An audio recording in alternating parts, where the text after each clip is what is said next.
फिल्मी किस्से बाय राकेश में आपका स्वागत है। आज के एपिसोड में 1985 में आई फिल्म राम तेरी गंगा मैली से जुड़ी कुछ अनसुनी बातें आपके साथ शेयर करेंगे।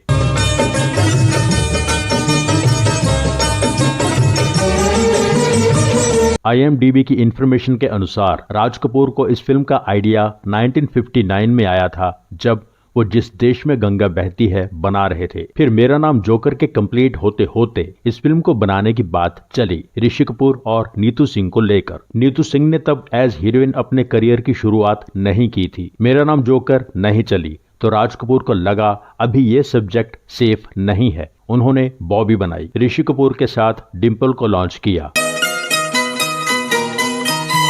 रणधीर कपूर और रविंदर जैन ने राम तेरी गंगा मैली के बारे में अलग तरह से बात बताई। रविंदर जैन ने बताया था कि जब मैं बॉम्बे आ गया था तो एक बार मेरी राज साहब से मुलाकात हुई थी HS रवेल के घर पर। उनको मेरा गाना बहुत पसंद आया था, शाम तेरी बंसी पुकारे राधा नाम। ये गाना 1975 की फिल्म गीत गाता चल में इस्तेमाल हुआ। रविंदर जैन ने बताया कि पहली बार मेरा प्रॉपर इंटरेक्शन राज साहब के साथ तब हुआ जब 2 जासूस फिल्म बन रही थी। मैं उसका संगीत तैयार कर रहा था। मैंने राज साहब के पास जाकर उन्हें सारे गाने सुनाए थे। उन्होंने ओके किया तो सारे गाने रिकॉर्ड किए गए। 2 जासूस भी 1975 में रिलीज हुई थी। रविंदर जैन ने बताया था कि फिर एक बार दिल्ली में एक शादी में राज साहब और रणधीर कपूर आए हुए थे, वहां मैं गा रहा था। रणधीर कपूर ने यह बात डिटेल में बताई थी कि उस शादी में रविंदर जैन ने गाना सुनाया था, एक राधा एक मीरा दोनों ने शाम को चाहा। राज साहब को यह गाना इतना पसंद आया कि उन्होंने कई बार सुना। उसी समय राज कपूर ने रविंदर जैन से पूछा था कि ये गाना किसी और फिल्म के लिए अगर नहीं है तो ये गाना मेरा हो गया। रविंदर जैन खुश हो गए कि राज साहब के साथ काम करने का मौका आ गया है। उन्होंने बताया कि मैं राज साहब को गाहे बगाहे फोन करता रहता था, उन्हें याद दिलाता रहता था कि मुझे अपने बैनर में काम करने का मौका दीजिए। राज साहब कहते थे कि जब सही मौका और कहानी आएगी तो तुम्हें काम जरूर दूंगा। रणधीर कपूर ने बताया था कि एक बार मेरे घर पर राज साहब ने एक महफिल अरेंज की जहां रविंदर जैन और कुछ म्यूजिशियंस को बुलाया गया। यही गाना वहां फिर सुनाया गया, एक राधा एक मीरा। और राज कपूर ने रणधीर कपूर से कहा कि 25,000 का चेक रविंदर जैन को दे दो। रणधीर कपूर को लग रहा था कि राज साहब फिल्म तो बनाएंगे नहीं, मेरे 25,000 वेस्ट हो गए। कुछ दिन बाद रणधीर कपूर को पता चला कि राज साहब, रविंदर जैन और कुछ और लोग पुणे गए हुए हैं राज साहब के फार्म हाउस पर। वहां से लौटकर राज साहब ने रणधीर कपूर से कहा कि मैंने अगली फिल्म राम तेरी गंगा मैली के सारे गाने फाइनल कर दिए हैं। रणधीर कपूर ने बताया कि कोई कहानी तब तक तैयार नहीं थी, पर राज साहब ने गानों में से कहानी निकाल ली। रविंदर जैन ने बताया था कि मैं जब राज साहब के फार्म हाउस पर गया था तो पहले दिन सिर्फ पार्टी हुई। दूसरे दिन उन्होंने मुझसे कहा कि मेरे पास एक छोटा सा आइडिया है, उसे आगे कैसे बढ़ाऊं समझ नहीं आ रहा। तोतापुरी महाराज ने रामकृष्ण परमहंस जी को ताना मारा था कि राम तेरी गंगा मैली। फिल्म के ओपनिंग सॉन्ग में इसका जिक्र भी है। रामकृष्ण को तोतापुरी ने ताना मारा, राम तेरी गंगा मैली। खैर, राज साहब ने बताया कि इस बात को आधार बनाकर मैं कोई कहानी बनाना चाहता हूँ। मैंने कई साल पहले फिल्म बनाई थी जिस देश में गंगा बहती है, अब मैं कैसे कहूँ राम तेरी गंगा मैली। रविंदर जैन ने कहा कि मैं इस बात को पूरा कर देता हूँ। उन्होंने मुखड़ा पूरा कर दिया। एक दुखियारी कहे बात ये रोते रोते, राम तेरी गंगा मैली हो गई पापियों के पाप धोते धोते। अब यहाँ से राज साहब के दिमाग में कहानी जन्म लेने लगी। राम तेरी गंगा मैली हो गई, राम तेरी गंगा मैली हो गई। इस बात को इस्टेब्लिश किया कैरेक्टर का नाम गंगा रख के। कहानी ऐसे बनाई गई कि कैसे वो गंगा गंगोत्री से कलकत्ता की तरफ चलती है और रास्ते में उसे मैली करने की कोशिश करते हुए किस तरह के लोग मिलते हैं, आखिर वो अपनी मंजिल पर पहुंचती है। इस सारी बात के आसपास बाकी कहानी और किरदार तैयार किए गए। जिस गाने की वजह से फिल्म की बात शुरू हुई थी वो था एक राधा एक मीरा। ये कृष्ण के लिए राधा और मीरा के अलग अलग तरह के प्रेम को बयां करता है। इस बात से राज साहब ने एक लव ट्रायंगल एस्टेब्लिश की मंदाकिनी, राजीव कपूर, दिव्या राणा के बीच। कुछ किरदारों की कहानी को बड़े स्केल पर पेश करने के लिए राज साहब उस कहानी को समाज के साथ जैसे जोड़ देते थे, ये उनका कमाल था।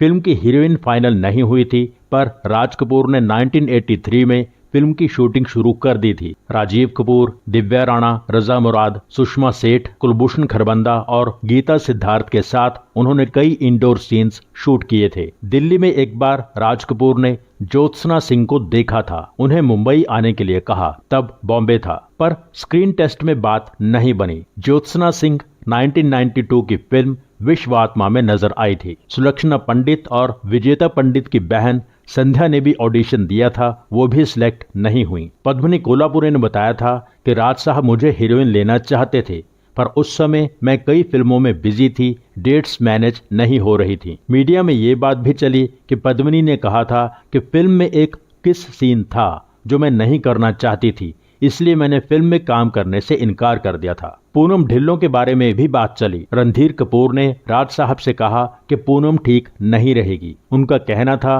कि पूनम ढिल्लों ने ये वादा रहा कि शूटिंग पर निर्माता रमेश बहल को बहुत परेशान किया था। रमेश बहल रणधीर कपूर के खास दोस्तों में से थे। उनकी कई फिल्मों में रणधीर कपूर ने काम किया। पूनम ढिल्लों ने कहा था कि ऐसा कुछ नहीं हुआ था। मुझे राम तेरी गंगा मैली में इसलिए नहीं चुना गया क्योंकि राज साहब नया चेहरा चाहते थे। इन सबसे पहले डिम्पल कपाड़िया को गंगा के रोल में कास्ट करने के बारे में सोचा गया था। राज साहब ने कहा था कि 2 बच्चों की मां मेरी गंगा कैसे हो सकती है, मेरी गंगा शुद्ध अनटच कुंवारी नजर आनी चाहिए। आप सब जानते ही होंगे कि मंदाकिनी का असली नाम है यास्मीन। उनके पिता जोसेफ ब्रिटिश, मां कश्मीर से थीं। जोसेफ अपनी दोनों बेटियों यास्मीन और परवीन को लेकर ऑडिशन के लिए राज कपूर के पास गए।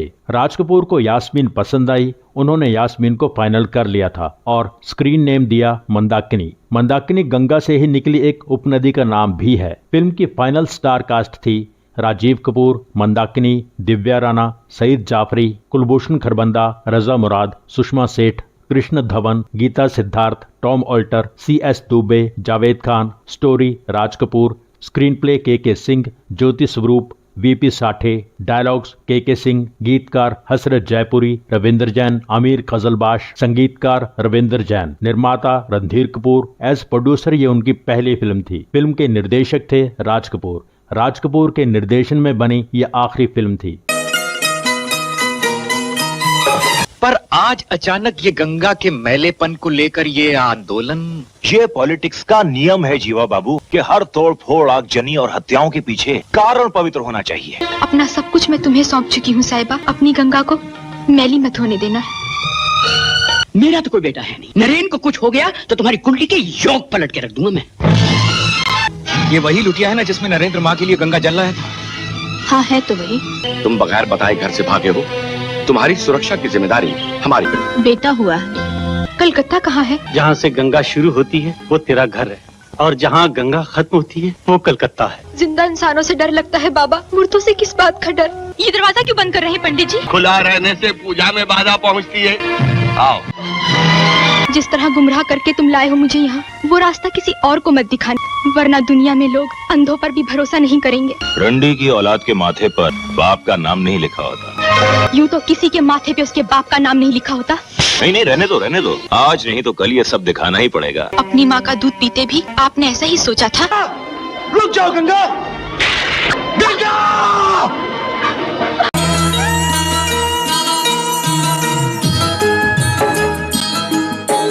राजीव कपूर ने एक बार बताया था कि मैं किसी भी निर्माता निर्देशक को किसी एक्टर को फिल्म में लेने की सलाह दे सकता हूं, पर राज साहब को सलाह देने की गलती कभी नहीं कर सकता। मैं ये गलती कर चुका हूं। राम तेरी गंगा मैली पर डिस्कशन चल रही थी। मैंने कहा था हम कोई एस्टेब्लिश्ड हीरोइन ले लेते हैं। राज साहब मुझ पर बहुत बुरी तरह भड़के। उन्होंने कहा तुमने मुझे सलाह देने की हिम्मत कैसे की? तुम ऐसी बात कैसे कर सकते हो जबकि तुम खुद एस्टेब्लिश्ड हीरो नहीं हो? तुम अपने आप को क्या समझते हो? अगले 3 हफ्ते तक राज साहब ने मेरे साथ बात नहीं की थी। ये भी कहा जाता है कि राजीव कपूर की वजह से ही राज कपूर ने दिव्या राणा को फिल्म में काम दिया था, क्योंकि उन दिनों राजीव कपूर और दिव्या राणा एक दूसरे के बहुत करीब थे। दिव्या राणा ने बाद में राजीव कपूर से शिकायत की थी कि आपके पिता राज कपूर ने मेरे कई सीन्स फिल्म से निकाल दिए, खास करके फिल्म के आखिरी हिस्से में। दिव्या राणा इस बात से बहुत अपसेट हुई थी और उन्होंने इस फिल्म का कोई ट्रायल शो नहीं देखा। उन्होंने ये भी कहा कि मैं ये फिल्म कभी नहीं देखूंगी। फिल्म की सफलता के बाद राजीव कपूर ने कहा था कि एक एक्टर की सफलता किस्मत पर निर्भर करती है, किसी फिल्म पर नहीं। राम तेरी गंगा मैली इतनी बड़ी हिट हुई, फिल्म में काम कर रहे बाकी कई कलाकारों को बहुत फायदा हुआ, पर मुझे कोई क्रेडिट नहीं मिला। फिल्म की रिलीज से पहले कई लोग मुझसे कहते थे कि मुझे इसी फिल्म के साथ करियर शुरू करना चाहिए था। इस फिल्म के गोल्डन जुबली होने के बाद भी मुझे प्रैक्टिकली कोई फायदा नहीं हुआ।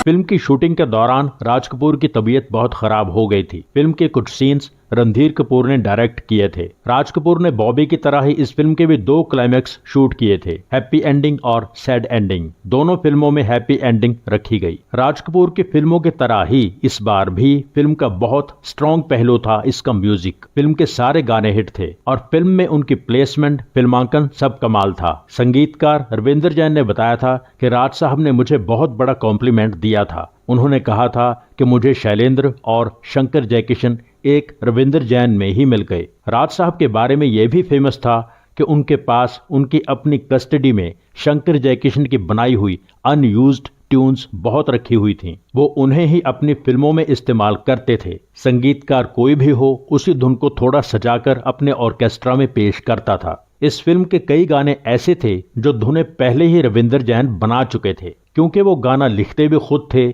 इसलिए उनका एक अलग रंग नजर आता था जो राज कपूर को बहुत पसंद आया। सुन साहिबा सुन, इस गाने के बारे में यही कहा जाता है कि ये शंकर जयकिशन की ही धुन थी। 1950 के दशक में राज कपूर एक फिल्म बनाने जा रहे थे, अजंता, जो नहीं बनी। उस फिल्म के लिए हसरत जयपुरी ने यह गाना लिखा था और धुन बनाई थी शंकर जयकिशन ने, पर गाना रिकॉर्ड नहीं हुआ था। वो गाना इस फिल्म के लिए रिकॉर्ड हुआ, लता मंगेशकर ने गाया। हसरत जयपुरी को राज कपूर पहले भी पेमेंट कर चुके थे, इस बार उन्हें फिर पेमेंट की गई। हसरत जयपुरी बहुत हैरान भी हुए, खुश भी हुए। गाना कितना ज्यादा हिट हुआ आप सब जानते ही हैं। उन दिनों हर रोज रेडियो पर यह गाना सुनाई देता था। बिना का गीतमाला में भी उस साल नंबर 1 सॉन्ग था।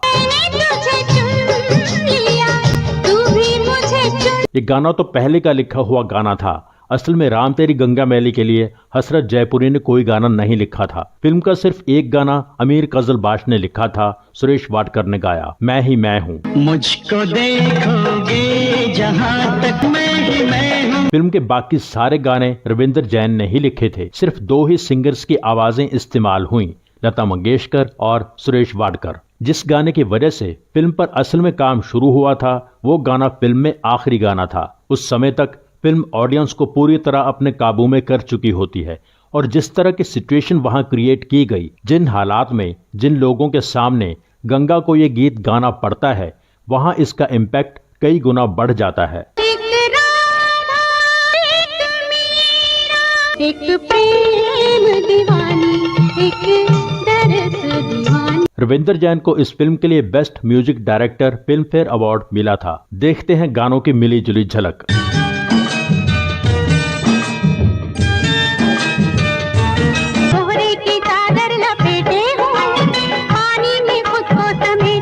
इस जमीन से आसमान तक मैं ही मैं हूँ। मैंने तुझे चुन लिया, तू भी मुझे चुन। हुस्न पहाड़ों का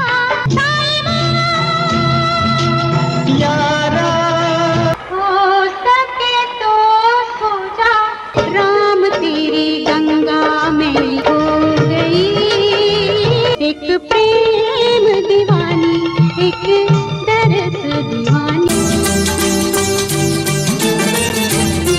फिल्म को 4 और फिल्म फेयर अवार्ड्स मिले। बेस्ट फिल्म का अवार्ड प्रोड्यूसर को मिलता है, रणधीर कपूर को मिला। बेस्ट डायरेक्टर का और बेस्ट एडिटिंग का अवार्ड राज कपूर को मिला। बेस्ट आर्ट डायरेक्शन का अवार्ड सुरेश जे सावंत को मिला। फिल्म को ये 5 अवार्ड्स तो मिले ही, 5 और नॉमिनेशंस मिले। Best actress Mandakini, best supporting actor Saeed Jaffrey, उनका रोल बहुत इंपॉर्टेंट था। बेस्ट लिरिसिस्ट हसरत जयपुरी, सुन साहिबा सुन के लिए। Best male playback singer Suresh Wadkar, मैं ही मैं हूं के लिए। Best story Raj Kapoor. Film 2 बातों के लिए कंट्रोवर्सी का शिकार भी हुई। मंदाकिनी का ट्रांसपेरेंट साड़ी में झरने के नीचे नहाना और बच्चे को ब्रेस्ट फीडिंग का सीन। बहुत क्रिटिक्स ने इस बात के लिए सेंसर बोर्ड पर सवाल उठाया था कि ये सीन फिल्म से हटाए क्यों नहीं गए, फिल्म को यू यानी यूनिवर्सल सर्टिफिकेट कैसे दिया गया। कहा जाता है कि बाद में फिल्म को यूए सर्टिफिकेट दिया गया। यूए सर्टिफिकेट वाला कोई प्रिंट यूट्यूब पर नजर नहीं आता। बहुत लोगों ने लिखा कि ये कंट्रोवर्शियल विजुअल अगर फिल्म में ना होते तो भी फिल्म एक क्लासिक ही रहती। फिल्म अपने आप में कंप्लीट थी, फिल्म तब भी बहुत कामयाब ही होती। राज साहब ने इसके बारे में अपने अंदाज में बयान दिए थे कि मैंने ऐसा पहले भी किया है, सब जानते हैं ये राज कपूर का स्टाइल है। पर यह सच था कि ये विजुअल्स अगर फिल्म में ना होते तो भी फिल्म सबको पसंद आती। ये विजुअल्स कहानी में कुछ ऐड नहीं कर रहे थे। जिस झरने के नीचे मंदाकिनी को नहाते दिखाया गया, उस झरने का नाम ही मंदाकिनी वाटरफॉल पड़ गया था। 2022 में इस फिल्म को मुंबई के अल्फ्रेड सिनेमा में दिखाया गया। मंदाकिनी ने सोशल मीडिया पर पोस्ट शेयर की थी और ऑडियंस का शुक्रिया किया था। फिल्म से जुड़ी कुछ और यादें भी मंदाकिनी ने अपने इंस्टाग्राम पेज पर शेयर की थीं।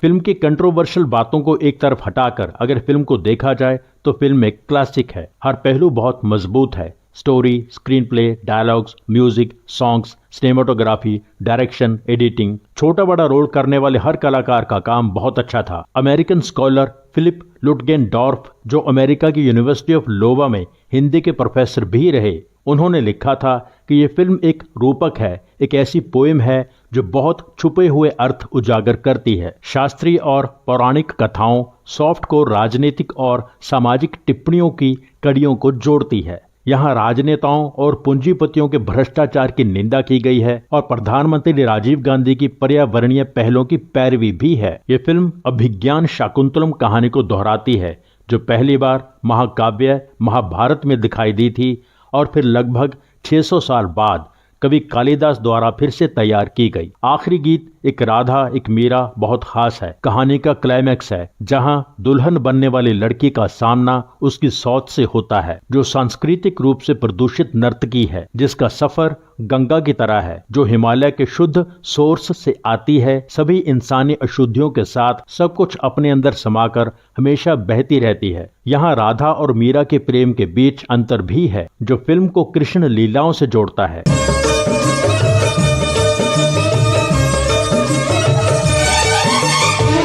फिल्म की रिलीज डेट 16 अगस्त 1985 बताई जाती है। विकिपीडिया के अनुसार इसका बजट 1.5 करोड़ के करीब था। Gross collections 19 crore, net collection 9 crore 50 lakh. Film all time blockbusters में शामिल है। 1985 की फिल्मों में सबसे ज्यादा कमाई करने वाली फिल्म यही थी।